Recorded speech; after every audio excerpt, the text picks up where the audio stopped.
In this video, you'll learn how to create a channel on Slack. By following these steps, you will be able to set up a new communication space for your team effectively. Begin by navigating to the Slack application on your device.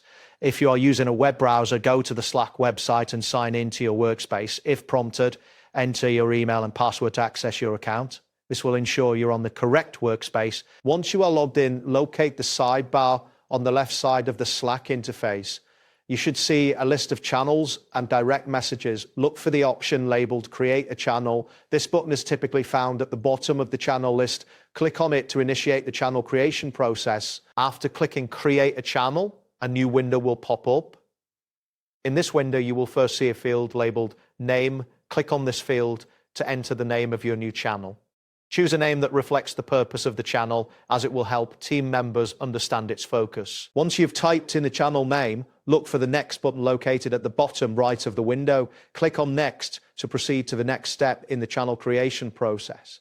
This action will take you to the visibility settings for the channel. In the visibility settings, you will see an option labeled Visibility. Click on this to select whether the channel will be public or private. If you want everyone in your workspace to join, choose Public.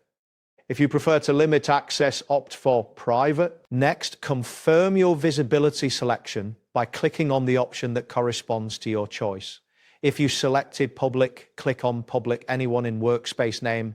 This confirmation is crucial to ensure the channel is set up according to your preferences. After configuring visibility, look for the Create button at the bottom of the window. Click on it to finalize the creation of your channel. At this point, Slack will process your request, and you should see a confirmation message indicating that your channel has been successfully created. Finally, you will be directed to your new channel. To close the setup window, click on the Close button.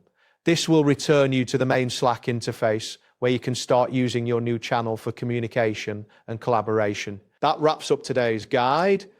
Thanks for watching, and catch you in the next tutorial.